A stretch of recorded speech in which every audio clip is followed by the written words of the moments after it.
Hello friends, Sindhu Bhairavi serial next episode ஒரு review பார்க்கலாமாங்க. மகாவும் இங்கே எசக்கியை நம்ம எப்படியாவது சீக்கிரமாக வெளியே கொண்டு வரணும், ஏன்னா அதுக்காக நம்ம வக்கீல்கிட்ட பேசி தான் ஆகணும் அப்படின்னு சொல்லிட்டு அங்கே பார்த்துக்கிட்டுமே யோசிச்சுக்கிட்டுமே இருக்காங்க. அதுக்கப்புறம் அன்னபூர்ணியும் இங்கே ஸ்னேகா பேசிட்டு போனதை நினச்சிக்கிட்டு ரொம்பவே கோவமாகவும் உக்காந்துக்கிட்டு இருக்காங்க. ஏன்னா ஸ்னேகா வந்து நம்ம முன்னாடியே சவால் விட்டுட்டு போகிறா, அவளை எதிர்த்து நம்ம கண்டிப்பாக சுவாதிக்கும் சிவாக்கும் கல்யாணம் பண்ணி வச்சாகணும் அப்படின்னு சொல்லிட்டு யோசிச்சுக்கிட்டு இருக்கு. கோவமாக உக்காந்துக்கிட்டு இருக்க. உடனே சிவாவும் ஹாஸ்பிட்டல்லேருந்து வீட்டுக்கு வந்துடுறாங்க. உடனே வீட்டுக்கு வந்த கையோட அங்கே அன்னபூர்ணி சிவாவை பார்த்துட்டு, சிவா இங்கே வாப்பா அப்படின்னு சொல்லிட்டு கூப்பிடுறாங்க. உடனே சொல்லுங்கள் பெரியம்மா அப்படின்னு சொல்லிட்டு சிவாவுமே போய் நிற்கவும், உடனே சிவா எனக்கு ரொம்பவே அசிங்கமாக இருக்குப்பா, இங்கே இது ஸ்னேகா ஒரு நேற்று வந்துட்டு இருந்தா, வந்து இங்கே உன்னை அவளுக்கு கல்யாணம் பண்ணி வைக்கணும்னு சொல்லிட்டு என்கிட்ட சண்டை போட்டுட்டு போனான். அதுவும் இல்லாமல் சுவாத்திக்கும் உனக்கும் நிச்சயதார்த்தம் பண்ணது அவள் எப்படியாவது அவள் நிறுத்தி ஆகுவாளாம். அதுவும் இல்லாமல் அப்படியே அவளை மீறி உனக்கும் சுவாத்திக்கும் கல்யாணம் பண்ணி வச்சா அவள் வந்து என்ன பண்ணுவான்னு சொல்லிட்டு அவளுக்கே தெரியாதுன்னு சொல்லிட்டு என் முன்னாடியே வந்து சவால் விட்டுட்டு போகிறா. அதுக்காவது நான் கொடுத்த வாக்குக்கு நீ அங்கே சுவாத்தியை கல்யாணம் பண்ணிக்கோ. அதுவும் இல்லாமல் நீ ஒரு வருஷம் அவள் கூட சேர்ந்து பழகிப்பார். அப்படி பிடிக்கலனா நீ அவளை கல்யாணமே பண்ணிக்காத, ஏன்னா அவள் ரொம்பவே நல்லவ. அதுவும் இல்லாமல் நிறையவே படிச்சிருக்கா. உனக்கு ஏற்ற பொண்ணு அங்கே சுவாத்தி. ஏன்னா சுவாத்தி உன் வாழ்க்கை நல்லா இருக்கட்டும் அப்படின்னு சொல்லிட்டு யோசிச்சு தான் சுவாத்தியை உனக்கு கல்யாணம் பண்ணி வைக்கலாம் அப்படின்னு சொல்லிட்டு நிச்சயதார்த்தம் பண்ணி வச்சுருக்கோம். ஆனால் நீ சுவாத்தியோட பழகியுமே நீ சுவாத்தியே உனக்கு பிடிக்கலனா நீ வேற ஒரு பொண்ணை கூட கல்யாணம் பண்ணிக்கோ, அதில் எனக்கு எந்த ஒரு மாற்று கருத்தும் இல்லை. ஆனால் அங்கே சிந்துவை மட்டும் நான் உயிரோடு இருக்கிற வரைக்கும் உனக்கு நான் கல்யாணம் பண்ணி வைக்க மாட்டேன் அப்படின்னு சொல்லிட்டு அங்கே அன்னபூர்ணியுமே சொல்லிடுறாங்க. உடனே இங்கே இதை பார்த்த சிவாவும், பெரியம்மா எனக்கு சுவாத்தியை கல்யாணம் பண்ணிக்கிறதுல கொஞ்சம் கூட விருப்பமே கிடையாது. அதுவும் இல்லாமல் நீங்கள் எந்த பொண்ணை காமிச்சாலுமே எனக்கு கல்யாணம் பண்ணிக்கிறதுக்கு அதில் உடன்பாடும் கிடையாது. எனக்கு இப்போதைக்கு கல்யாணமே வேணாம் பெரியம்மா, நான் உங்களுடைய வார்த்தைக்கு நான் கண்டிப்பாக கட்டுப்படுவேன். ஆனால் இந்த மாதிரி ஒரு விஷயத்தில் நான் எதிர்ப்பு தான் சொல்லுவேன். ஏன்னா இந்த விஷயத்தில் எனக்கு கொஞ்சம் கூட விருப்பம் இல்லை. ஏன்னா என்னோட மனசை நீங்களாவது கொஞ்சமாவது புரிஞ்சுன்னு நடந்துப்பீங்க அப்படின்னு சொல்லிட்டு நினைக்கிறேன். ஆனால் இனிமேல் இது மாதிரி ஒரு விஷயத்த எனக்கு பிடிக்காத ஒரு விஷயத்த பண்ணாதீங்க பிரியம்மா அப்படின்னு சொல்லிட்டு சிவாவுமே சொல்லிடுறாங்க. உடனே இங்கே அன்னபூர்ணியும், சிவா உனக்கு பிடிக்காத விஷயத்த நான் பண்ண மாட்டேன், அதுவும் இல்லாமல் உனக்கு ஒரு நல்லது நடக்கணும், உனக்குன்னு ஒரு துணை வேணும் அப்படின்னு சொல்லிட்டு தான் யோசிச்சு தான் இங்கே சுவாத்திக்கும் உனக்கும் நிச்சயதார்த்தம் பண்ணேன். ஆனால் அவங்க முன்னாடி நான் நிச்சயதார்த்தம் எல்லாமே உனக்கு தான் அங்கே சிவாவை நான் கட்டி வைப்பேன் அப்படின்னு சொல்லிட்டு சுவாத்திக்கிட்டையும் அவங்க அப்பா அம்மாட்டையுமே நான் சொல்லிட்டேன். ஆனால் அவங்கக்கிட்ட வாக்கு கொடுத்துட்டு நான் வாக்கு மீறினா என் மேலே மிகப்பெரிய ஒரு மரியாதை குறைச்சலாக இருக்கும். ஆனால் நீ இங்கே சுவாத்தி கூட பழகிப்பார், அதுக்கப்புறம் உனக்கு பிடிக்கலனா நீ வேற ஒரு பொண்ணை கூட கல்யாணம் பண்ணிப்ப, இல்லை கல்யாணம் பண்ணிக்காமல் கூட இருப்ப. நான் சொன்ன வாக்குக்கு கொஞ்சமாவது நீ நான் சொன்ன வார்த்தைக்கு கட்டுப்பட்டு அங்கே சுவாத்திக்கிட கொஞ்ச நாளைக்கு நீ பழகிப்பார் அப்படின்னு சொல்லிட்டு இங்கே அன்னபூர்ணியுமே சொல்கிறாங்க. உடனே இங்கே சிவாவும் இதை கேட்டு, பிரியம்மா நான் எடுத்த ஒரு முடிவு தான், ஏன்னா இங்கே சுவாத்தியை எனக்கு கொஞ்சம் கூட பிடிக்கல. அதுவும் இல்லாமல் இந்த கல்யாணத்தில் எனக்கு கொஞ்சம் கூட விருப்பம் கிடையாது. இந்த நிச்சயதார்த்தம் நடக்கலைன்னு சொல்லிட்டு நினச்சிக்கோங்க. அதுவும் இல்லாமல் நீங்கள் இதை விட்டுட்டு நீங்கள் எந்த விஷயம் சொன்னாலுமே நான் கேட்பேன் அப்படின்னு சொல்லிட்டு அங்கேருந்து சிவா வந்து கிளம்பிடுறாங்க. இதை கேட்டதுமே அன்னபூர்ணிக்கு கொஞ்சம் வருத்தமாக தான் இருக்குது. ஏன்னா முன்னாடியெல்லாம் சிவா என்ன சொன்னாலுமே, அன்னபூர்ணி என்ன சொன்னாலையும் இங்கே சிவா வந்து கேட்டுட்டு இருந்தார். ஆனால் இப்போ இந்த சுவாதி விஷயத்தில் சிவா வந்து எனக்கு கொஞ்சம் கூட விருப்பமே கிடையாத விஷயத்த எனக்கு தெரியாமல் நீங்கள் இந்த விஷயத்த பண்ணியிருக்கக்கூடாது. நீங்கள் இந்த விஷயத்தில் இப்படி ஒரு முடிவு வந்து நான் கேட்கவே மாட்டேன். இந்த ஒரு விஷயம் மட்டும் நீங்கள் என்கிட்ட எதுவுமே பேசாதீங்க அப்படின்னு சொல்லிட்டு சிவா சொல்லிட்டு போகிறதான் பார்க்கும்போது எனக்கு மிகப்பெரிய ஒரு ஆச்சரியமாகவும் இருக்குது. சிவாவுக்கு ஒரு நல்ல வாழ்க்கை அமையணும்னு சொல்லிட்டு நாம் பண்ணால், ஆனால் சிவா கொஞ்சம் கூட இந்த விஷயத்தில் கொஞ்சம் கூட புரியவே மாட்டுது அப்படின்னு சொல்லிட்டு அன்னபூர்ணியுமே சைலண்ட் ஆகிடுறாங்க. அதுக்கப்புறம் இங்கே வக்கீலுக்கு கால் பண்ணியுமே இங்கே மகாவும் பேசுகிறாங்க. எஸ்ஐக்கு எப்படியாவது நீங்கள் வெளியே கொண்டு வரணும், அதுக்கான எவ்வளோ செலவானாலும் பரவாயில்ல, நான் அமௌண்ட்டு கொடுக்குறேன் அப்படின்னு மாதிரியுமே இங்கே மகா வந்து வக்கீல்கிட்ட பேசவும், வக்கீலும் உடனே நான் பார்த்துட்டு உங்களுக்கு உடனே கூப்பிடுறேன் அப்படின்னு சொல்லிட்டு கட் பண்ணியிருப்பார். உடனே அங்கே பார்த்துட்டு எங்கள் மகாவுக்கு கால் பண்ணுறாரு மறுபடியும். உடனே நீங்கள் எஸ்ஐக்கியை வெளியே எடுக்கணும்னா 1,10,000 நீங்கள் கொண்டு வந்தால் தான் எஸ்ஐக்கியை வெளியே கொண்டு வர முடியும். அதுவும் உடனடியாக நீங்கள் அந்த 1,10,000 நீங்கள் ரெடி பண்ணி நீங்கள் எடுத்துகிட்டு வந்தீங்கன்னா கண்டிப்பாக இங்கே எஸ்ஐக்கியை நான் வெளியே கொண்டு வந்துடுவேன் அப்படின்னு சொல்லிட்டு வக்கீலுமே சொல்லிடுறாங்க. இதை கேட்டதும் மகாவும், நம்ம எப்படியாவது அந்த பணத்தை அரேஞ்ச் பண்ணிவிட்டு நம்ம வக்கீலுக்கிட்ட கொடுத்தா எஸ்ஐக்கியை நம்ம கூடிய சீக்கிரம் வெளியே கொண்டு வந்துடலாம் அப்படின்னு சொல்லிட்டு அன்னபூர்ணி ரூமுக்கு போயிட்டு அந்த 1,10,000 எடுத்துகிட்டு வெளியே வராங்க. இங்கே வெளியே வரவும் அங்கே சிவா வந்து இதை பார்த்துட்றாங்க. இதை நோட் பண்ணல அங்கே மகாவும். ஆனால் சிவா பார்த்துட்டு இது பிரியம்மா இது ரூமில் இருந்து அம்மா ஏதோ எடுத்துகிட்டு போகிறாங்க, என்னத்தை எடுத்துகிட்டு போகிறாங்க அப்படின்னு சொல்லிட்டு பார்த்துக்கிட்டு இருக்க. அதுக்கப்புறம் உடனே இங்கே அந்த பணத்தையுமே எடுத்துக்கிட்டு மகாவும் வெளியில் காரில் கிளம்பவும் உடனே இங்கே காரை வந்து ஃபாலோ பண்ணிட்டு போகிறாரு சிவாவும். உடனே வக்கீலை மீட் பண்ணி அந்த பணத்தை கொடுத்துட்டு எப்படியாவது நீங்கள் எசக்கியை வெளியே கொண்டு வந்துடணும் அப்படின்னு சொல்லிட்டு பேசிக்கிட்டு இருக்கிறது தான் இங்கே சிவாவுமே பார்க்குறாங்க. பார்த்துட்டு அங்கே அம்மா இதுக்காக தான் பணம் எடுத்துகிட்டு வந்தாங்களா, ஐயோ அந்த கேடுகட்ட அந்த எசக்கியை வெளியே கொண்டு வரதுக்காக அம்மா இப்படியெல்லாம் பண்ணிக்கிட்டு இருக்காங்க, முதல்ல இங்கே என்ன பண்ணுறாங்கன்னு சொல்லிட்டு பார்க்கலாம் அப்படின்னு மாதிரியுமே வெயிட் பண்ணிக்கிட்டு இருக்காங்க வெளியில். பணம் கொடுத்த கையோட வக்கீலுமே உள்ள எல்லாருக்குமே கமிஷன் கொடுத்துட்டு அங்கே எஸ்ஐக்கு வந்து வெளியே வர மாதிரி எல்லாமே பண்ணிடுறாங்க. ஏற்பாடும் எல்லாமே பண்ணிட்டோம். அங்கே எஸ்ஐக்குமே வெளியே வந்துடுறாங்க. வெளியே வந்த கையோட ஒரு கோவிலுக்குமே கூட்டிகிட்டு போகிறாங்க. மகாவை வந்து கோவிலுக்கு கூட்டிகிட்டு போயிட்டு எசக்கி இது மாதிரி ஒரு விஷயத்த உன்னை நான் பண்ணாதன்னு சொன்னேன், அவளை எதுக்கு நீ மீட் பண்ண போன, ஏன்னா அவள் ஒரு சைடில் இருக்கா, இந்த மாதிரி ஒரு விஷயத்தில் நீ அங்கே சிந்துக்கிட்ட போய் இப்படி மாட்டிகிட்டு இருக்கே, உன்னை போலீஸ் ஸ்டேஷன்லேருந்து வெளியே கொண்டு வரத்துக்கு நான் எவ்வளோ பாடுபட்டேன்னு சொல்லிட்டு எனக்கு தான் தெரியும் அப்படின்ற மாதிரி தான் அங்கே மகா வந்து எசக்கி கிட்ட வந்து கேட்குறாங்க. எசக்கி கேட்டதுமே அக்கா என்னக்கா, நான் உங்களுக்காக தானே அந்த நகையை கொடுத்துருந்தேன், அதுவும் இல்லாமல் அந்த நகையை எடுத்தேன்னா அது நீங்கள் சொன்னீங்க அப்படின்றதுனால தானே அந்த நகையை எடுத்தேன், ஆனால் நீங்கள் சொன்னதை செஞ்சதுக்காக நான் போய் போலீஸ் ஸ்டேஷனில் இருக்கிற மாதிரி ஆயிடுச்சு, நீங்கள் சொன்னதுனால தான் நான் இதெல்லாம் பண்ணேன், நீங்கள் ஏன்க்கா எனக்கு என்னை வெளியே சீக்கிரமாக கொண்டு வரல, இத்தனை நாளாக நான் போலீஸ் ஸ்டேஷனில் எவ்வளோ கஷ்டப்பட்டேன் தெரியுமா அப்படின்னு சொல்லிட்டு அங்கே எசக்கியுமே சொல்கிறாங்க. இதை பார்த்தா சிவாக்கு பயங்கர ஆச்சரியம்.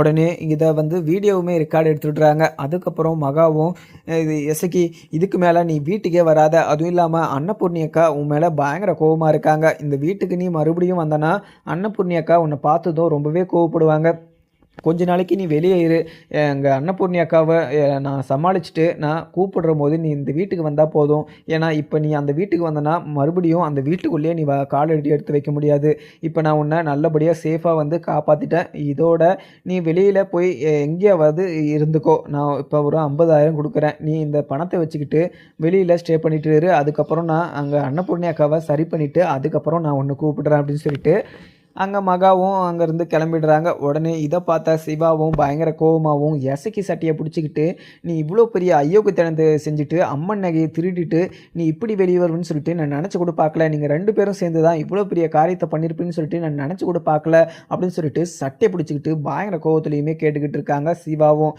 இதை கேட்ட அங்கே எசக்கியும் சிவா அது யார், உங்கள் அம்மா தானே, உங்கள் அம்மாவை நீ போய் அன்னபூர்ணி அக்கா கிட்ட சொல்ல போறியா, அன்னபூர்ணி அக்கா இங்கே உங்கள் அம்மா தான் செஞ்சாங்க இந்த தப்பு அப்படின்னு சொல்லிட்டு அன்னபூர்ணி அக்காவுக்கு தெரிஞ்சிச்சுன்னா உங்கள் அம்மாவை அந்த வீட்லேயே வைக்க மாட்டாங்க, நீ இந்த விஷயத்த போய் சொல்ல தான் போறியா, உங்கள் அம்மா உனக்கு நல்ல விஷயம் தான் பண்ணியிருக்காங்க, அங்கே சிந்து வந்து உன்னை ஏமாற்றி கல்யாணம் பண்ணிக்கிட்டா, அதுவும் இல்லாமல் உன்னோட வாழ்க்கையை அவன் நாசம் பண்ணிட்டா, அந்த வாழ்க்கையை சரி பண்ணணும், அங்கே சிந்துவை அந்த வீட்டிலேருந்து துரத்தணும் அப்படின்னு சொல்லிட்டு உங்கள் அம்மா யோசிச்சு அந்த நகையை வந்து எடுத்துகிட்டு போயிட்டு அங்கே ஆசாரிக்கிட்ட கொடுத்து உருக்குமே சொன்னாங்க, ஆனால் உன் நல்லதுக்கு உங்கள் அம்மா செஞ்சா நீ உங்கள் அம்மாவே மாட்டி விடுவியா அப்படின்னு சொல்லிட்டு அங்கே எசைக்குமே சிவா கிட்ட சொல்லவும் சிவாவும் நீங்கள் எவ்வளோ பெரிய தப்புனாலே பண்ணிக்கோங்க, ஆனால் நீங்கள் அம்மன் நீங்கள் தெரிஞ்சது மிகப்பெரிய தப்பு, யார் இந்த தப்பை பண்ணிட்டு இருந்தாலையும் நான் சும்மாவே விட மாட்டேன், நீங்கள் பண்ண தப்பை நான் கண்டிப்பாக சொல்ல தான் போகிறேன், நீங்கள் பண்ண தப்புக்கு தண்டனை அனுபவிச்சே ஆகணும், அதுவும் இல்லாமல் எங்கள் அம்மாவாக இருந்தாலும் சரி சிந்துவாக இருந்தாலும் சரி நான் இந்த விஷயத்தில் நான் மன்னிப்பே கொடுத்துருக்க மாட்டேன், நீங்கள் அம்மன் நகையை திருநதும் இல்லாமல்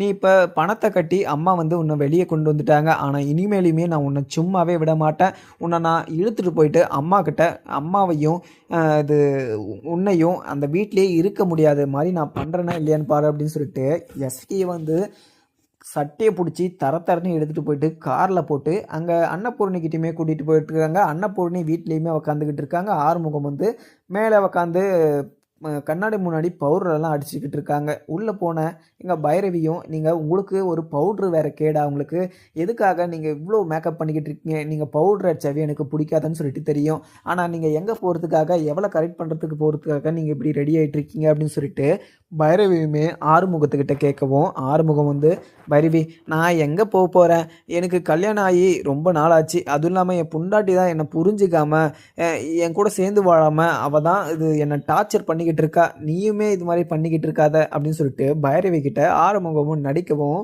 உடனே பைரவியை பார்த்துட்டு உனக்கு யாருடா பொண்டாட்டி, யார் பொண்டாட்டி, இப்போ பொண்டாட்டி முன்னாடி இருந்துக்கிட்டு நீ என் பொண்டாட்டி வந்து என்ன கஷ்டப்படுத்துகிறா, அது பண்ணுறா இது பண்ணுறான்னு சொல்லிட்டு என்கிட்டே வந்து சொல்லிக்கிட்டு இருக்க, உங்ககிட்ட இருந்து எனக்கு கூடிய சீக்கிரம் டிவோர்ஸ் கிடச்சிட்டான், நான் நல்லபடியாக யூஎஸில் போய் செட்டில் ஆகிடுவேன், ஏன்னா நான் உன்னை கல்யாணம் பண்ணிக்கிட்டு தான் மிகப்பெரிய ஒரு தப்பு அப்படின்னு சொல்லிட்டு பைரவியுமே ஆறுமுகத்துக்கிட்ட பேசவும் ஆனால் ஆறுமுகத்துக்கு வந்து மிகப்பெரிய ஒரு கஷ்டம். ஏன்னா இங்கே ஆறுமுகம் வந்து பைரவி மேலே மிகப்பெரிய ஒரு பாசமும் அன்பும் வச்சுக்கிட்டு இருக்காங்க. ஆனால் பைரவிக்கு வந்து இது கொஞ்சம் கூட புரியாமல் அவங்களுக்கு பிடிக்காத கல்யாணம் நடந்துச்சு, நம்மளுக்கு கூடிய சீக்கிரம் டிவோர்ஸ் வேணும் அப்படின்ற ஒரே முடிவில் வந்து அங்கே ஆறுமுகத்தை வந்து ரொம்பவே கஷ்டப்படுத்திக்கிட்டு இருக்காங்க. ஆனால் ஆறுமுகமும் இதை கேட்டு ரொம்பவே வருத்தமாக தான் அவர் எதுவுமே பேசாமலும் சைலண்ட்டாகவும் ஆயிடுறாங்க. அதுக்கப்புறம் என்ன, இங்கே வீட்டுக்கு இசக்கியை தரன்னு கூட்டிகிட்டு வந்துட்டு இருக்காங்க.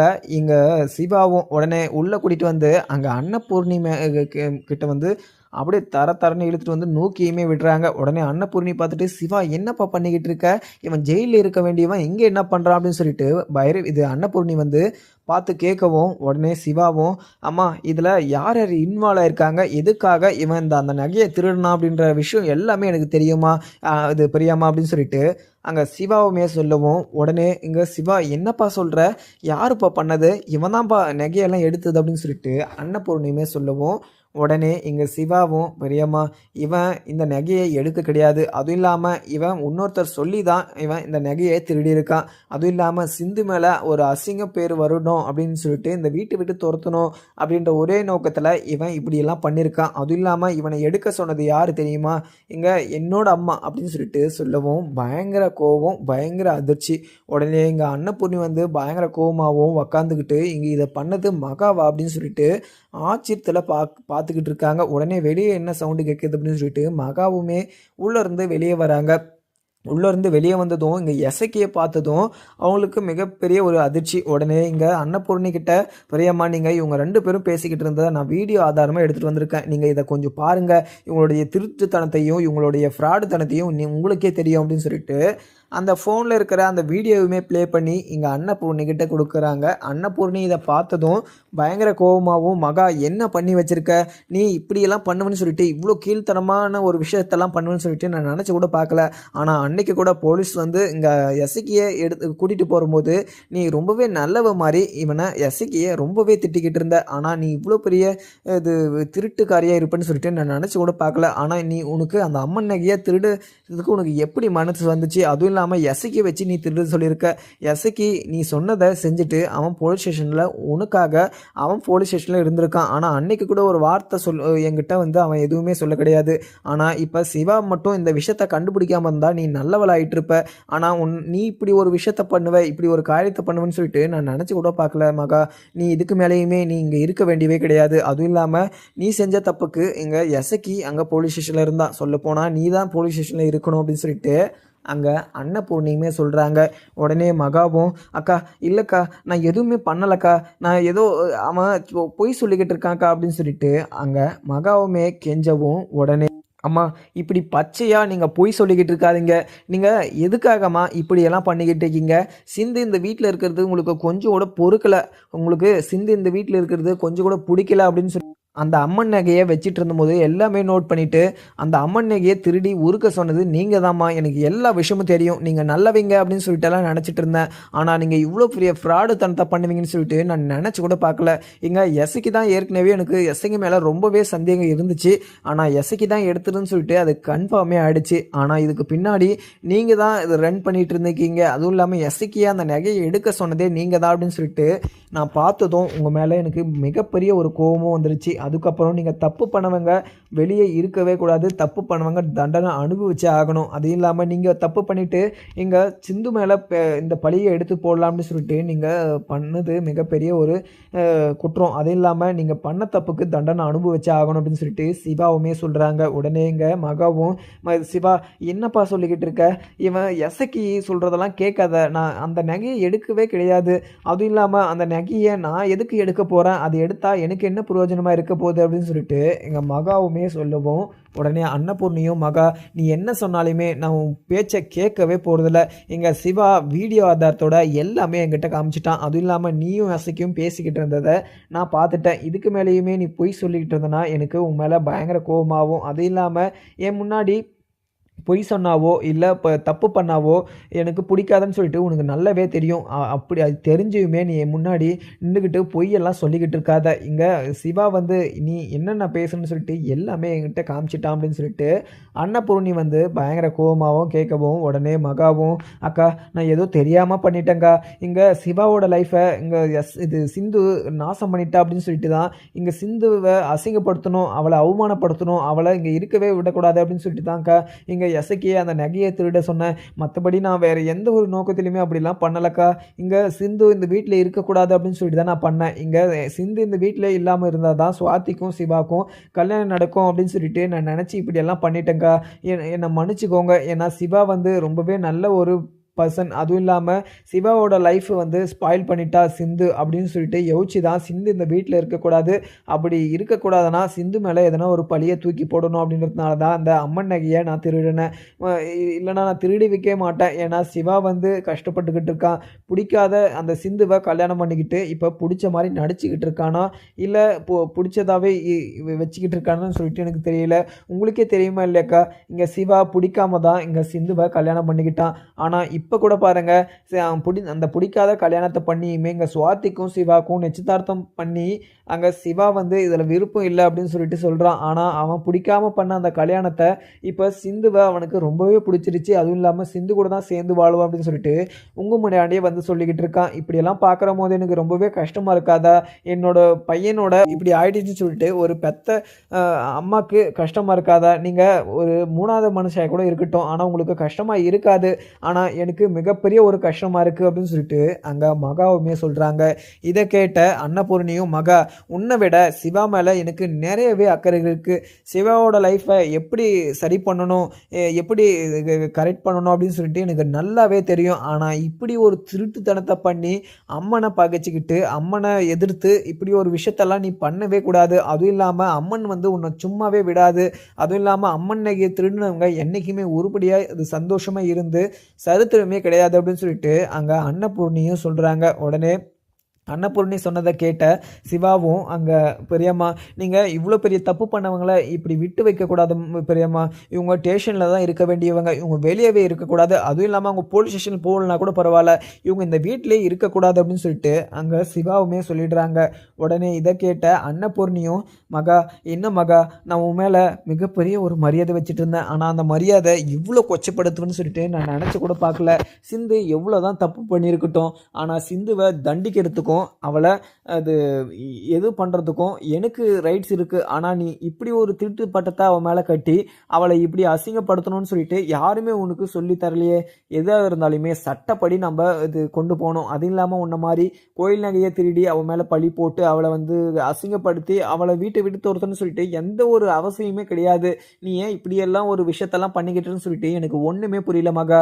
நீ இதுக்கு மேலேயுமே இந்த வீட்டில் இருக்கக்கூடாது. நீ இந்த வீட்டில் இருந்துக்கிட்டு இவ்வளோ பெரிய தப்பு பண்ணன்னு சொல்லிட்டு எனக்கு ரொம்பவே அசிங்கமாக இருக்குது. அதுவும் இல்லாமல் நம்ம ஃபேமிலிக்குள்ளே இருந்துக்கிட்டு நீ இப்படி ஒரு பெரிய தப்பு பண்ணிவிட்டு அம்மன் வந்து பார்த்துக்கிட்டு உனக்கு மட்டுமே தண்டனை கொடுக்காது. அதுவும் இல்லாமல் இங்கே இருக்கிற சிவா எனக்கு இல்லை ஆறுமுகம் பைரவின்னு சொல்லிட்டு எல்லாருக்குமே தான் மிகப்பெரிய ஒரு கஷ்டத்தை கொடுக்கும். ஆனால் நீ இதெல்லாம் யோசிச்சுட்டு இருந்தனா அம்மன் நகையை நீ திருடுறதுக்காக அங்கே எசக்கிக்கிட்ட நீ பேசியிருப்பியா? ஆனால் நீ ரொம்பவே நல்லவ அப்படின்னு சொல்லிட்டு நான் நினச்சேன். ஆனால் நீ எசகியை வச்சு நீ எசகியை திருட சொல்லியிருக்க அப்படின்னு சொல்லிட்டு நினச்சிட்டு இருந்தேன்னா அன்றைக்கி நீங்கள் உங்களை 2 பேரையுமே சேர்த்து அங்கே ஸ்டேஷனில் போட்டுருப்பேன். ஆனால் என்ன இந்த ஃபேமிலியாக ஆகிட்ட, ஆனால் உன்னை நான் போலீஸ் ஸ்டேஷன்லையுமே நான் அனுப்ப விரும்பலை. அதுவும் இல்லாமல் நீ இவ்வளோ பெரிய கெட்ட காரியத்தை பண்ணிவிட்டு இந்த வீட்டில் உனக்கு இடமே கிடையாது. இந்த வீட்டை விட்டு முதல்ல நீ வெளியே போ மகா அப்படின்னு சொல்லிட்டு மகா முன்னாடி ரொம்பவே கோபமாகவும் சொல்கிறாங்க. இதை கேட்ட இங்கே மகாவும் அக்கா என்னை மன்னிச்சிக்கோங்க அக்கா, நான் ஏதோ தெரியாமல் தான் பண்ணிட்டேன். நான் இங்கே சிவாவோட லைஃப் நல்லா இருக்கட்டும் அப்படின்னு சொல்லிட்டு தான் நான் இப்படியெல்லாம் ஒரு விஷயத்த பண்ணிட்டேன் அப்படின்னு சொல்லிட்டு கெஞ்சிக்கிட்டு இருக்காங்க. இங்கே மகாவும் அன்னபூர்ணிக்கிட்ட இதெல்லாம் பேசிக்கிட்டு இருக்கிறதெல்லாம் பார்த்த அங்கே சிந்துக்கு மிகப்பெரிய ஒரு ஆச்சரியம். இங்கே மகா பண்ண தப்புக்கு வந்து சிவாக்கு தெரியக்கூடாது அப்படின்ற மாதிரிலாம் நினச்சிட்டு இருந்தாங்க சிந்து. ஆனால் இங்கே சிவாக்கு தெரியக்கூடாதுன்ற விஷயம் வந்து தெரிஞ்சிருச்சு அப்படின்னு சொல்லிட்டு மிகப்பெரிய ஒரு ஷாக்கிங்காக தான் பார்த்துக்கிட்டு இருக்காங்க சிந்துவும். உடனே இங்கே சிந்துக்கு வந்து முன்னாடியே தெரியும் மகா தான் இந்த ஒரு விஷயத்த எசக்கியை பண்ண வச்சுது அப்படின்னு சொல்லிட்டு.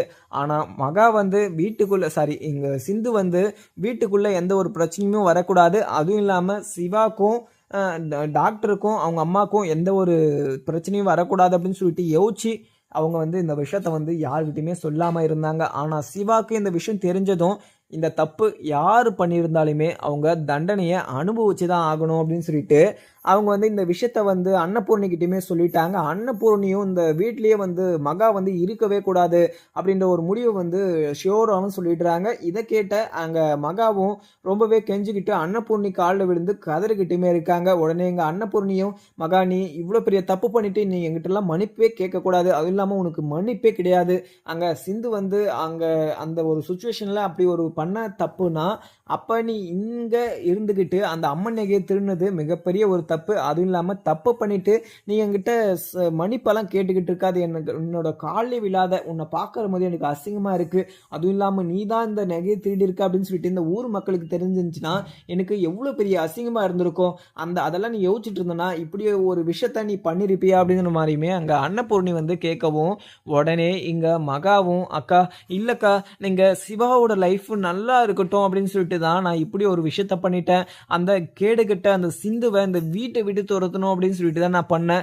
இங்க சிவாவோட லைஃப்ல இங்க சிந்து வராம இருந்திருந்தானா நான் இவ்வளோ பெரிய தப்பு பண்ணியிருக்க மாட்டேன். ஆனா சிந்துவை இந்த வீட்டை விட்டு துரத்தணும் அப்படின்ற ஒரே காரணத்தினால நான் அப்படி ஒரு விஷயத்த வந்து எசைக்க வச்சு நான் பண்ண வச்சேன். ஆனா மற்றபடி நான் வேற எந்த ஒரு நோக்கத்திலையுமே அந்த அம்மன் நகையை நான் உருக்கி இல்லை நான் பணத்தை எடுத்துக்கணும் அப்படின்ற மாதிரிலாம் நான் நினைக்கலக்கா. அக்கா என்னை புரிஞ்சுக்கோங்கக்கா, நான் ஏதோ தெரியாமல் பண்ணிட்டேங்க்கா. இங்கே சிவாவோட லைஃப் நல்லா இருக்கட்டும்னு சொல்லிட்டு பண்ணிட்டேன் அப்படின்ற மாதிரியுமே கெஞ்சுறாங்க. ஆனால் இங்கே எவ்வளோதான் மகா வந்து கெஞ்சினாலையும் அன்னபூர்ணி வந்து மகா மேலே மிகப்பெரிய ஒரு கோவமாக தான் இருக்காங்க. உடனே இங்கே மகா நீ இதுக்கு மேலேயுமே நீ எதுவுமே எக்ஸ்கியூஸ்கெல்லாம் கேட்டுக்கிட்டு இருக்காத, நீ பண்ணது மிகப்பெரிய தப்பு. நீ வேற எதனா நகையை இருந்தனா கூட நான் உன்னை மன்னிச்சு விட்டுட்டு இருப்பேன். ஆனால் நீ அம்மன் நகையவே நீ திருட சொல்லியிருக்கனா நீ எவ்வளோ பெரிய மனுஷியாக இருப்ப. கொஞ்சம் கூட இரக்கம் இல்லாமல், கொஞ்சம் கூட பயம் இல்லாமல் அந்த அம்மன் நகையை நீ திருட சொல்லியிருக்க. நெஞ்சில் தைரியத்தோட நீ இப்படி ஒரு விஷயத்தை நீ பண்ணத்தனால எனக்கு மேலே இருக்கிற கோவம் என்றைக்குமே போகாது. நான் அங்கே கோயிலில் ரொம்ப நாளாக இன்சார்ஜாக இருந்திருக்கேன். ஆனால் ரொம்பவே அவமானப்பட்டும் அசிங்கப்பட்டும் அங்கே நின்றுக்கிட்டு இருந்த போது கூட நீ ஒரு விஷயம் கூட நான் தான் இந்த விஷயத்தில் இன்வால்வ் இருக்கேன், அதுவும் இல்லாமல் அந்த சாமியை நகையை நான் தான் திருடினேன் அப்படின்ற ஒரு விஷயத்த வந்து நீ அப்போ கூட சொல்லாமல் ரொம்பவே தைரியமாகவும் எந்த தப்பும் பண்ணாத மாதிரி இருந்த. ஆனால் எனக்கு அதெல்லாம் யோசிச்சு கூட எனக்கு மிகப்பெரிய ஒரு கோவம் இல்லை. ஆனால் அந்த வீட்டுக்குள்ளேயே இருந்துக்கிட்டு நீ இவ்வளோ பெரிய விஷயத்த பண்ணியிருப்ப அப்படின்னு சொல்லிட்டு நான் நினச்சி கூட பார்க்கல. அதுவும் இல்லாமல் சிவா இல்லைன்னா இந்த ஒரு விஷயம் வந்து யாருக்குமே தெரிஞ்சிருக்காது. நீ இவ்வளோ பெரிய திருட்டுத்தனம் பண்ண அப்படின்ற விஷயத்த வந்து சிவா தான் கண்டுபிடிச்சிட்டு வந்து கொடுத்துருக்கான். அதுவும் இல்லாமல் நானே உன்னை மன்னிச்சு விட்டாலையும் சிவா வந்து உன்னை மன்னிக்கவே மாட்டான். சிவா வந்து உன்னை மன்னிக்கணும்னா இந்த விஷயம் தெரிஞ்ச போதே அவன் இந்த விஷயத்த வந்து என்கிட்ட சொல்லியிருக்க மாட்டான். உனக்கு தப்பு செஞ்ச உனக்கு தண்டனை கிடைச்சே ஆகணும் அப்படின்ற ஒரே காரணத்தினால மட்டும்தான் சிவா வந்து இந்த விஷயத்த வந்து என்கிட்ட சொல்லியிருக்கான். இதுக்கு மேலேயுமே இந்த வீட்டில் உனக்கு இடம் கிடையாது மகா. அங்கே சிந்து வந்து கோர்ட்டு மூலயமா வந்து ஒரு வருஷம் வாழணும் அப்படின்னு சொல்லிட்டு சொன்னாங்க. அவள் போனா போகுது அப்படின்னு சொல்லிட்டு அவளை நான் இந்த வீட்டுக்குள்ளே விட்டுட்டேன். அவளை கூட நான் விட்டுருவேன். ஆனால் நான் உன்னை வந்து விடவே மாட்டேன். ஏன்னா நீ இவ்வளோ பெரிய தப்பு பண்ணிட்டுமே இந்த வீட்டில் இருந்தனா மறுபடியும் எனக்கு தான் மிகப்பெரிய ஒரு கஷ்டமாகவும் இருக்கும். இவ்வளோ பெரிய தப்பு பண்ணவளை நான் இந்த வீட்டுக்குள்ளே வச்சுக்கிட்டு இருக்கேன்னு சொல்லிட்டு எனக்கு ஒரு குற்ற உணர்ச்சியாக இருக்கும் அப்படின்ற மாதிரியெல்லாம் அங்கே அன்னபூர்ணி வந்து சொல்லிக்கிட்டு இருக்காங்க. உடனே எங்கள் ஆறுமுகமும் இங்கெல்லாம் எவ்வளோ சவுண்டு இருக்குன்னு சொல்லிட்டு கீழே வந்ததும் இங்கே பிரச்சனை நிறைய நடந்துக்கிட்டு இருக்கனால உடனே சிவா கிட்ட வந்து சிவா என்ன பிரச்சனை அப்படின்னு சொல்லிட்டு ஆறுமுகம் வந்து கேட்குறாங்க. உடனே சிவாவும், ஆறுமுகம் இங்கே அந்த அம்மன் நகையை திருடுனது யாருன்னு சொல்லிட்டு எனக்கு ரொம்பவே குழப்பமாக இருந்துச்சுன்னு சொல்லிட்டு நான் முன்னாடியே உங்ககிட்ட சொல்லிட்டு இருந்தேன். அதுவும் இல்லாமல் இந்த விஷயத்தில் வந்து எசைக்கு தான் இன்வால்வ் ஆகிருப்பான் அப்படின்னு சொன்னேன். ஆனால் அந்த சித்தரை வந்து கூட்டிகிட்டு வந்து காமிச்சும் போது சித்தரும் பயந்துக்கிட்டு இங்கே எசைக்கையே காமிக்காமல் போயிட்டாங்க. அதுக்கப்புறம் எசைக்கையும் மாட்டிக்கிட்டான். ஆனால் இந்த நகையை திருட சொன்னது, எசைக்கையை திருட சொன்னது யாருன்னா இங்கே என்னுடைய அம்மா. இவங்க இப்படி ஒரு விஷயத்த பண்ணியிருப்பாங்கன்னு சொல்லிட்டு நான் நினச்சி கூட பார்க்கல ஆறுமுகம் அப்படின்ற மாதிரி தான் அங்கே சிவா வந்து சொல்லிடுறாங்க. இதை கேட்டதும் உங்கள் ஆறுமுகத்துக்கு மிகப்பெரிய ஒரு பயங்கர கோவம் எங்கள் மகா மேலே. ஏன்னா மகா வந்து இப்படி ஒரு விஷயத்த பண்ணியிருப்பாங்க அப்படின்னு சொல்லிட்டு யாருமே எக்ஸ்பெக்டே பண்ணியிருக்க மாட்டாங்க. அதுவும் இல்லாமல் அவங்க எக்ஸ்பெக்ட் பண்ணாத ஒரு விஷயத்த வந்து அங்கே மகா பண்ணியிருக்காங்க அப்படின்ற போது வந்து அன்னபூரணிக்கு மிகப்பெரிய ஒரு கோவமாக தான் இருக்குது. அதுவும் இல்லாமல் எங்கள் மகா வந்து இன்னும் நிறைய விஷயம் பண்ணியிருக்காங்க. அந்த விஷயமெல்லாம் தெரிஞ்சால் எங்கள் மகாவை உயிரோடையே விட மாட்டாங்க அன்னபூரணி.